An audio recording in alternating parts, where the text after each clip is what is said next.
Hello students, आधारशिला academy के video lecture में आप सभी का स्वागत है। आज के इस वीडियो लेक्चर में हम लोग बात करेंगे टाइप्स ऑफ वेक्टर के बारे में।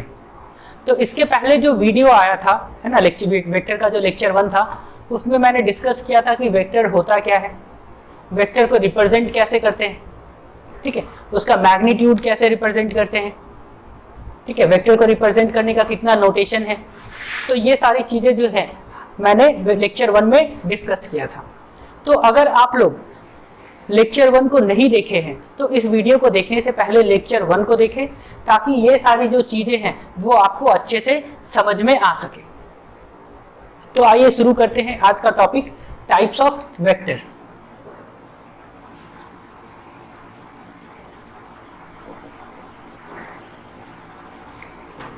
ठीक है, टाइप्स ऑफ वेक्टर में सबसे पहला वेक्टर जो है उसका हम लोग बात करते हैं, तो उस वेक्टर का नाम है इक्वल वेक्टर। इक्वल वेक्टर, ठीक है।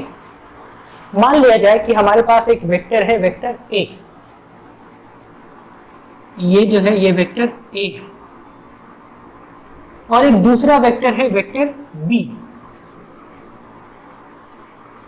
एक दूसरा वेक्टर है वेक्टर बी। इन दोनों वेक्टर का जो मैग्नीट्यूड है, इन दोनों वेक्टर का, वेक्टर ए और वेक्टर बी का जो मैग्नीट्यूड है वो मैग्नीट्यूड सेम है, और डायरेक्शन जो है वो भी सेम डायरेक्शन में है, ठीक है। तो इस केस में हम लोग बोलेंगे कि वेक्टर ए जो है वो वेक्टर बी के बराबर है, ठीक है। अगर आप याद आ रहा होगा तो ये जो एरो का जो लेंथ है वो मैग्नीट्यूड को दिखाता है, और ये जो ये एरो है, ठीक है, ये डायरेक्शन को दिखाता है, ठीक है। तो यहां से आप देख पा रहे होंगे कि ये लग भी रहा है कि ये जो एरो का लेंथ है वो ऑलमोस्ट सेम है, इसका मतलब मैग्नीट्यूड है, ठीक है। ये तो ग्राफिकल रिप्रेजेंटेशन है, न्यूमेरिकल जो वैल्यू रहेगा तो वो दिया हुआ रहेगा वहां पे, ठीक है। तो उसका मैग्नीट्यूड मान लिया 10 है, 10, 15 जो भी है वो मैग्नीट्यूड आपको दिया हुआ रहेगा। तो आप बस ये चेक करेंगे कि इसका मैग्नीट्यूड और वेक्टर बी का मैग्नीट्यूड अगर सेम है, ठीक है, और डायरेक्शन भी सेम है, तो उस केस में हम लोग बोलेंगे इक्वल वेक्टर। इसको डिफाइन करना चाहेंगे तो ऐसे बोलेंगे कि two vectors are said to be equal, are said to be equal if they have same magnitude and same direction, ठीक है। मैग्नीट्यूड एंड डायरेक्शन सेम होगा तो उसको इक्वल वेक्टर बोलेंगे, ठीक है। अगर कोई और वेक्टर एक होता, तीसरा वेक्टर होता वेक्टर सी, जिसका मैग्नीट्यूड भी वेक्टर बी के बराबर है और डायरेक्शन भी उसी डायरेक्शन में है जिस डायरेक्शन में वेक्टर बी है, तो ये भी क्या हो जाएगा, ये भी इक्वल वेक्टर हो जाएगा, ठीक है। तो इसको ये तीनों क्या हो गया, ये तीनों ही इक्वल वेक्टर है, ठीक है। नेक्स्ट हम लोग बात करते हैं पैरेलल वेक्टर। नेक्स्ट वेक्टर जो है वो है पैरेलल वेक्टर। पैरेलल वेक्टर, तो पैरेलल वेक्टर हम लोग ऐसे वेक्टर को बोलेंगे, अगर मान लिया जाए हमारे पास दो वेक्टर है, ठीक है, दोनों का डायरेक्शन सेम है, दो वेक्टर है, दोनों का डायरेक्शन सेम है, और उसका मैग्नीट्यूड जो है वो सेम हो भी सकता है और सेम नहीं भी हो सकता है, लेकिन डायरेक्शन अगर सेम है तो उसको हम लोग बोलेंगे पैरेलल वेक्टर। जैसे कि एक वेक्टर ए है, ठीक है, दूसरा वेक्टर बी है। अब इन दोनों वेक्टर का डायरेक्शन जो है वो सेम है, बट मैग्नीट्यूड, ठीक है, अलग है, तो कोई दिक्कत नहीं, मैग्नीट्यूड अलग भी हो सकता है, सेम भी हो सकता है। बस हम यहाँ पे ये चेक करेंगे कि अगर डायरेक्शन सेम है तो इसको हम लोग बोलेंगे पैरेलल वेक्टर। इसका मतलब पैरेलल वेक्टर में डायरेक्शन जो है वो सेम होता है, डायरेक्शन इज सेम। दो वेक्टर है, दोनों का अगर डायरेक्शन सेम है तो उसको हम लोग बोलेंगे पैरेलल वेक्टर, ठीक है। थर्ड जो है वो है एंटी पैरेलल वेक्टर। थर्ड है एंटी पैरेलल वेक्टर।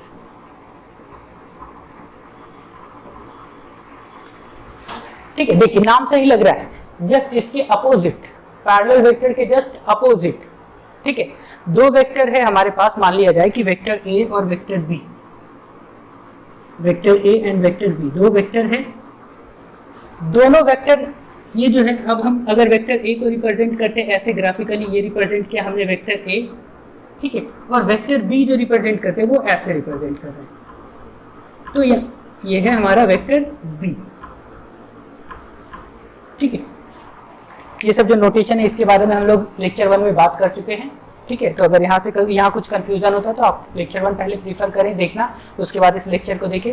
चलिए, ये है वेक्टर ए और ये है vector B.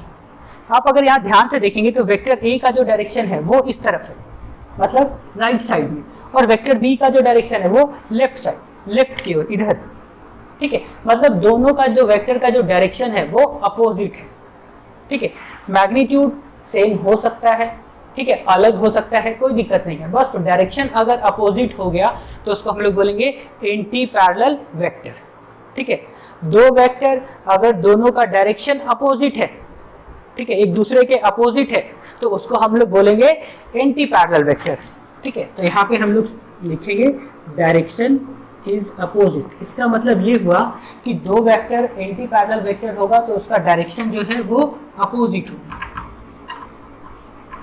Direction is opposite. ठीक,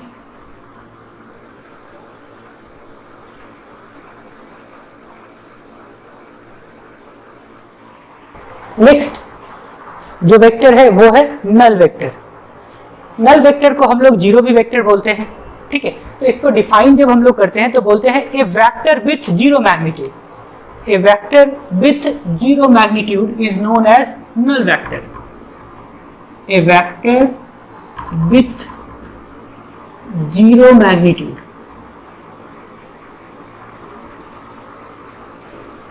इसे हम लोग बोलते हैं नल वेक्टर। देखिए, इसे ध्यान से समझिए। मान लिया जाए कि हमने आपको बताया था कि वेक्टर को हम लोग एक एरो के थ्रू रिप्रेजेंट करते हैं। ठीक है, अब ये जो लेंथ है, ये जो लेंथ है, ये इसके मैग्नीट्यूड को रिप्रेजेंट करता है। अगर हम इसको मिटाते जाए, मतलब छोटा करते जाए और छोटा करते जाए और छोटा करते जाए, ठीक है, तो एक टाइम ऐसा आएगा कि यहाँ पे सिर्फ एक पॉइंट बचेगा। ठीक है, एक पॉइंट बचेगा, मतलब उसका जो मैग्नीट्यूड है वो जीरो हो जाएगा।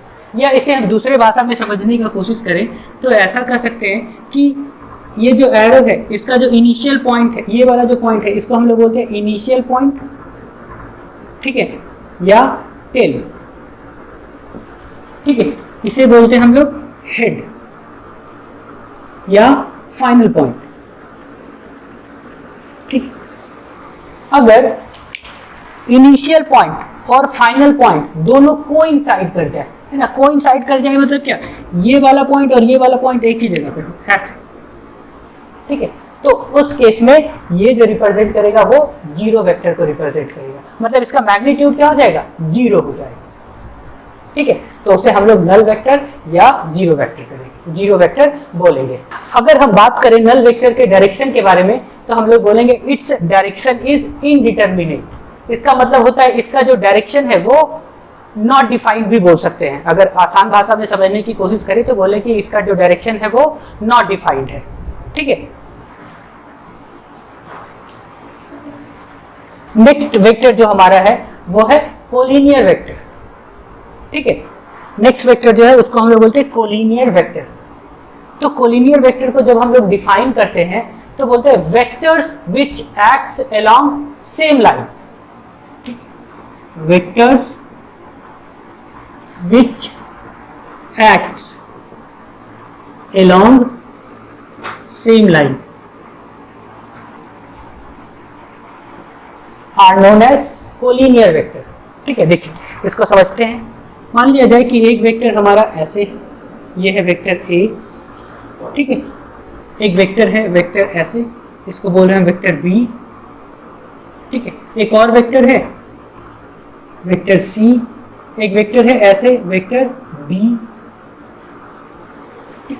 तो ये सारे वेक्टर को अगर हम ध्यान से देखें तो आपको ऐसा लग रहा है कि ये अगर हम एक लाइन ड्रॉ करते हैं तो ये सारे वेक्टर जो है इस लाइन के पैरेलल दिख रहे हैं।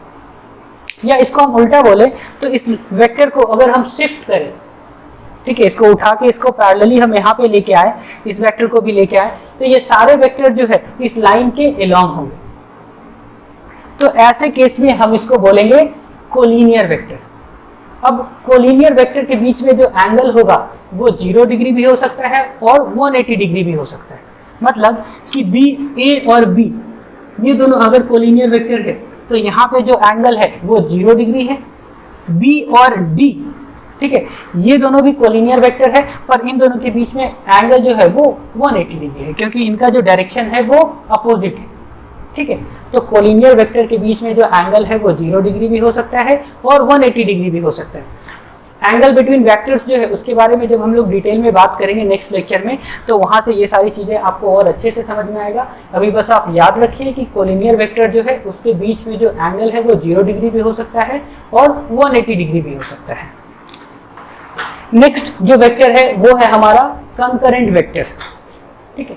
तो जो कंकरेंट वेक्टर को अगर हम डिफाइन करना चाहेंगे तो इसको हम लोग डिफाइन करते हैं a set of vector passing through a same point. मतलब बहुत सारा वेक्टर अगर सेम पॉइंट से पास हो रहा है तो उसको हम लोग बोलेंगे कंकरेंट वेक्टर, ठीक है। A set of vectors passing through a same point, तो उससे हम लोग बोलेंगे कंकरेंट वेक्टर। देखिए, मान लिया जाए कि ये वेक्टर ए है, ठीक है, एक दूसरा वेक्टर है वेक्टर बी, इसे हम बोलते हैं वेक्टर ए, इसे बोलते हैं वेक्टर बी, ये एक वेक्टर है वेक्टर सी, एक और वेक्टर है, ठीक है, ये है वेक्टर डी। देखिए, ये जितने भी वेक्टर हैं सभी एक फिक्स पॉइंट से पास हो रहे हैं। ये सारे के सारे वेक्टर जो हैं इस पॉइंट से पास हो रहे हैं, तो इस ऐसे वेक्टर को हम लोग बोलेंगे कंकरेंट वेक्टर। मतलब ये सारे वेक्टर जो हैं वो कंकरेंट वेक्टर हैं, ठीक है। आई होप कि आपको कंकरेंट वेक्टर समझ में आया होगा। नेक्स्ट जो वेक्टर है वो है कोप्लानर वेक्टर। तो कोप्लानर वेक्टर को जब हम लोग डिफाइन करते हैं तो बोलते हैं 3 या 3 से ज्यादा वेक्टर जब सेम प्लेन में हो या parallel to the same plane हो तो उसे हम लोग बोलते हैं कोप्लानर वेक्टर। इसे हम लिखना चाहें तो ऐसे लिखते हैं 3 और more vectors lying in the same plane or parallel to the same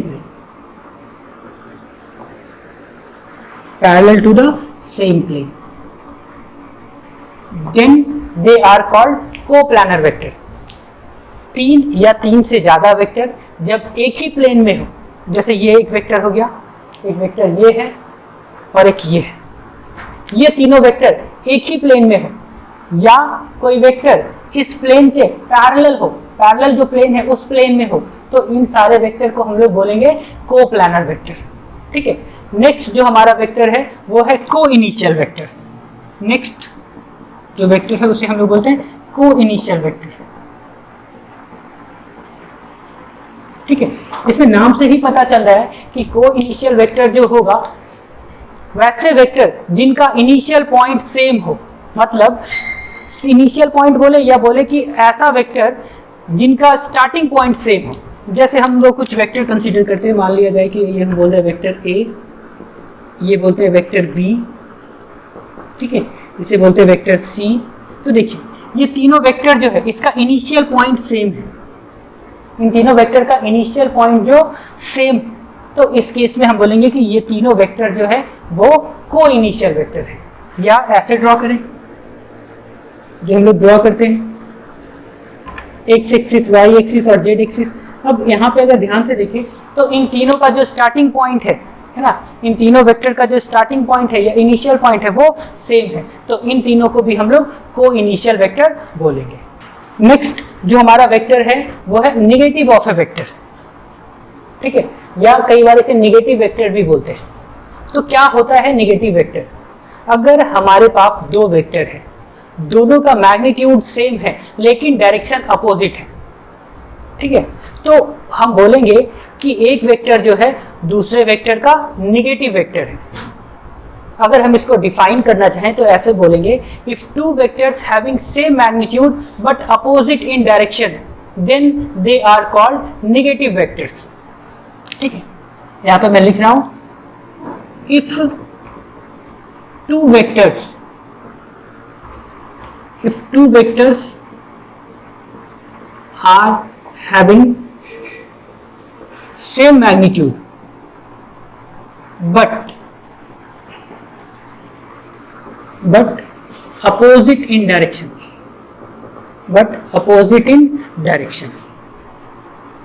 then they are known as negative vector। जैसे कि हम एक वेक्टर A कंसीडर करते हैं, ये है हमारा वेक्टर A, और एक दूसरा वेक्टर B कंसीडर करते हैं। वेक्टर A और वेक्टर B का जो मैग्नीट्यूड है, वेक्टर A का मैग्नीट्यूड और वेक्टर B का जो मैग्नीट्यूड है वो सेम है, लेकिन इसका जो डायरेक्शन है वो अपोजिट है। ठीक है, तो हम बोलेंगे वेक्टर B जो है वेक्टर A का नेगेटिव वेक्टर है। ठीक है, इसको हम लोग ऐसे लिख सकते हैं, vector B equal to minus vector A। इसका मतलब ये हुआ, ये जो माइनस साइन दिखा रहा है ये बता रहा है कि वेक्टर A का जो डायरेक्शन है वो वेक्टर B के अपोजिट होगा। ठीक है, अगर आपको याद आ रहा होगा तो मैंने किसी वेक्टर को रिप्रेजेंट करने का एक और तरीका ये बताया था कि ये एरो बनाते हैं, यहाँ पे नेमिंग ऐसे करते हैं, वेक्टर A, यहाँ पे इनिशियल पॉइंट को A बोल दिया हमने, और ये जो फाइनल पॉइंट है उसको हमने बोल दिया B। ठीक है, तो यहाँ पे हम लोग ऐसे लिखते हैं, वेक्टर A B। ठीक है, ये भी रिप्रेजेंट करने का तरीका था। अगर हम एक और वेक्टर ड्रॉ करते हैं ऐसे, इसका नाम दे देते हैं हम लोग वेक्टर C, और ये जो पॉइंट है इसका नाम देते हैं C और इसका नाम देते हैं D। ठीक है, तो इसे हम लोग जब लिखना चाहेंगे, है ना, इसका जो डायरेक्शन है वो D से C की ओर है ना, जैसे हम लोग लिखेंगे ऐसे, वेक्टर DC जब इस तरीके से रिप्रेजेंट करते हैं तो ये जो टेल है ना, टेल से हेड की ओर, मतलब D से C की ओर इस वेक्टर का डायरेक्शन होगा। ठीक है, और ये जो वेक्टर है इसका मैग्नीट्यूड और इसका मैग्नीट्यूड सेम है बट डायरेक्शन अपोजिट है, तो हम लोग ऐसे लिख सकते हैं, vector DC equal to minus vector AB।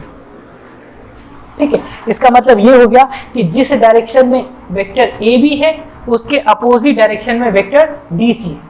आइए अब हम इसे और अच्छे तरीके से समझने की कोशिश करते हैं। जैसे ये जो वेक्टर DC है इसको हमने लिख दिया क्या, ये दोनों क्या है, मैग्नीट्यूड सेम है बट डायरेक्शन अपोजिट है।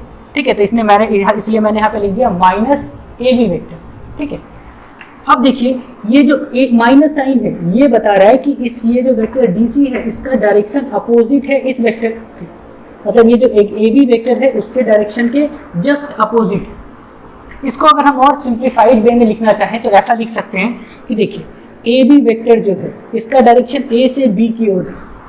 ठीक है, तो हम एक वेक्टर ड्रॉ करते हैं जिसका मैग्नीट्यूड तो इसी के बराबर हो बट इसका डायरेक्शन अपोजिट हो, मतलब इसका डायरेक्शन अपोजिट कहने का मतलब क्या हो गया, B से A की ओर हो, तो हम इसे ऐसे ड्रॉ करते हैं AB। ठीक है, जस्ट हमने ये जो एरो है इसका डायरेक्शन रिवर्स कर दिया, अभी ये A से B की ओर जा रहा था, अब ये B से A की ओर जा रहा है, मैग्नीट्यूड दोनों का सेम है। तो इसे जब हम रिप्रेजेंट करेंगे तो ऐसे लिखेंगे BA वेक्टर। ठीक है, अब इक्वल टू कितना हो जाएगा ये, माइनस AB वेक्टर। ठीक है, माइनस AB वेक्टर क्यों, माइनस मतलब डायरेक्शन जस्ट इस वेक्टर के अपोजिट है। ठीक है, तो यहाँ से एक सिंप्लीफाइड एक हम लोग रिजल्ट निकाल सकते हैं, वो ये कि माइनस AB, ठीक है, minus AB equal to BA vector. ठीक है, तो हम ऐसे लिख सकते हैं, ऐसे भी लिख सकते हैं, vector AB equal to minus of vector A, vector AB equal to minus of vector BA। ठीक है, तो नेक्स्ट जो हमारा वेक्टर है वो है यूनिट वेक्टर।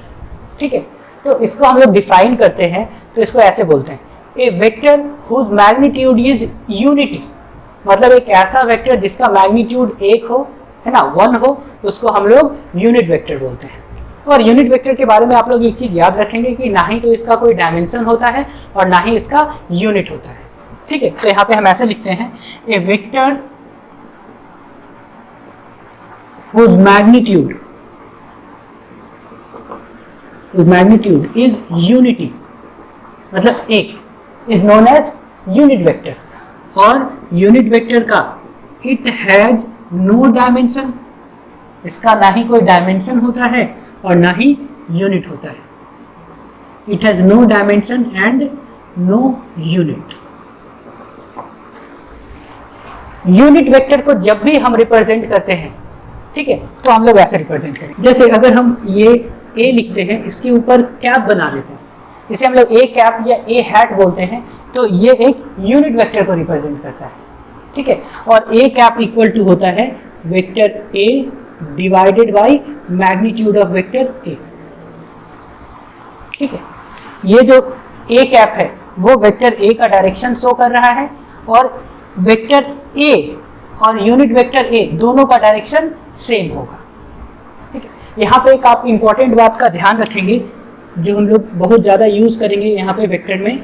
जैसे ये जो हमारा डायमेंशन है x, y और z, x एक्सिस के अलॉन्ग जो यूनिट वेक्टर लेंगे उसको रिप्रेजेंट करेंगे हम लोग i कैप से, y एक्सिस के अलॉन्ग जो यूनिट वेक्टर लेंगे उसको रिप्रेजेंट करेंगे j कैप से, और z एक्सिस के अलॉन्ग जो यूनिट वेक्टर लेंगे उसको रिप्रेजेंट करेंगे k कैप से। और इसको ऐसे बोलेंगे i cap equal to j cap, है ना, magnitude of i cap equal to magnitude of j cap equal to magnitude of k cap equal to, ये तीनों क्या है, यूनिट वेक्टर, तो इसका मैग्नीट्यूड क्या होगा 1। तो लिखेंगे magnitude of vector i cap equal to magnitude of vector j cap equal to magnitude of vector k cap equal to 1। ठीक है, तो ये तो बात था हमारा यूनिट वेक्टर के बारे में। नेक्स्ट जो वेक्टर है वो है हमारा पोजीशन वेक्टर और डिस्प्लेसमेंट वेक्टर, कि ये पोजीशन वेक्टर और डिस्प्लेसमेंट वेक्टर क्या होता है। तो देखिए मैंने यहाँ पे एक ग्राफ ड्रॉ किया है पोजीशन और टाइम का। ठीक है, एक पार्टिकल है, हमने एक पार्टिकल कंसीडर किया जो कि इस प्लेन में एक्स वाई प्लेन में मूव कर रहा है। जब टाइम t है तो उसका पोजीशन p है, t टाइम पे उस पार्टिकल का पोजीशन p है, और जब टाइम t डैश है उस टाइम पे उस पार्टिकल का पोजीशन p डैश है। ठीक है, अब अगर हम p का पोजीशन वेक्टर ड्रॉ करना चाहेंगे तो सबसे पहले हमें एक रेफरेंस पॉइंट सिलेक्ट करना पड़ेगा। ठीक है, और वो जो रेफरेंस पॉइंट है वो हम कहीं भी सिलेक्ट कर सकते हैं, पर जनरली हम उसे ओरिजिन को सिलेक्ट करते हैं ताकि हमारे कैलकुलेशन में आसानी हो। तो ये जो ओरिजिन है यहाँ पे, ठीक है, इसको और t टाइम पे, है ना, जो ये पार्टिकल का पोजीशन p है इसको हम मिला देते हैं, इसको मिला देते हैं।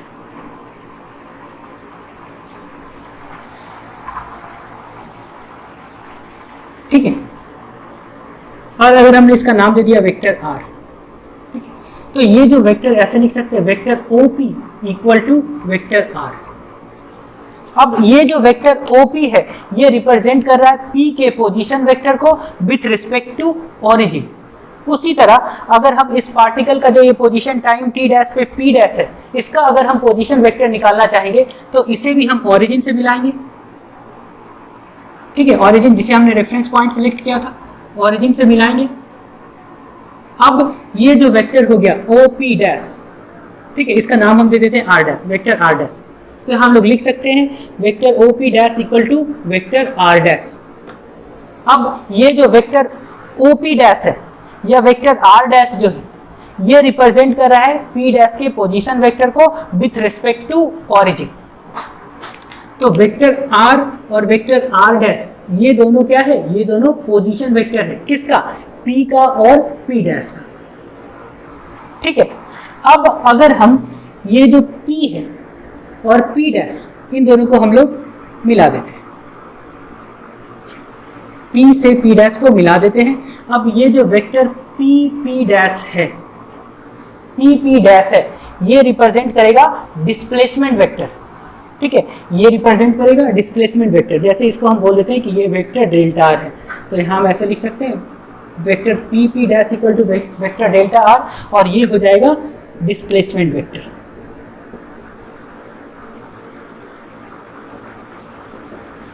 ठीक है। और डेल्टा आर इक्वल टू हम लोग लिख सकते हैं R vector R dash minus vector R, ठीक है। ये दोनों जो है ये दोनों पोजीशन वेक्टर है। वेक्टर आर जो है वो पोजीशन वेक्टर है पी का विथ रिस्पेक्ट टू ओरिजिन, और वेक्टर आर डैश है वो है पोजीशन वेक्टर पी डैश का विथ रिस्पेक्ट टू ओरिजिन, ठीक है। ये जो पी है, ठीक है, पी क्या है, पोजीशन है उस पार्टिकल का जब टाइम टी है तब, और पी डैश क्या है, जब टाइम टी डैश है तो उस पार्टिकल का पोजीशन जो है वो पी डैश है। इन दोनों को हम मिला देते हैं, ठीक है। तो एक नया वेक्टर बन रहा है क्या, पी पी डैश, ठीक है। इसको हम लोग रिप्रेजेंट करें डेल्टा आर से, इसको बोल सकते हैं vector P P dash equal to delta R dash, और ये रिप्रेजेंट कर रहा है इन दोनों के बीच के डिस्प्लेसमेंट को। तो इसे हम लोग बोलते हैं डेल्टा आर डैश जो है, ये वेक्टर डेल्टा आर जो है वो डिस्प्लेसमेंट वेक्टर है, और डेल्टा आर बराबर हम लोग लिखते हैं vector R dash minus vector R, ठीक है। इस चीज़ को अभी आप ध्यान में रखेंगे जब हम लोग triangle law of vector addition या parallelogram law of vector addition देखेंगे, तो वहां से हमें ये चीज़ समझ में आएगा कि ये रिजल्ट आता कैसे है, ठीक है ना। तो आई होप कि आपको ये सारी बातें समझ में आई होंगी। मैंने आज जो टाइप्स ऑफ वेक्टर के बारे में डिस्कस किया है, ठीक है, आप बार बार इस वीडियो को देखें ना और अच्छे से समझने का कोशिश करें। अगर कहीं भी आपको कुछ कन्फ्यूज़न रहता है तो आप कमेंट बॉक्स में लिखें, जितना जल्दी से जल्दी हो पाएगा हम लोग आपके डाउट को क्लियर करेंगे। आई होप कि आपको ये वीडियो पसंद आया होगा। अगर आपको ये वीडियो पसंद आता है तो हमारे चैनल को लाइक करें, सब्सक्राइब करें और अपने दोस्तों को भी बताएं, ताकि ज़्यादा से ज़्यादा लोग इस चैनल के थ्रू जुड़ पाएँ। इस वीडियो को देखने के लिए थैंक यू वेरी मच।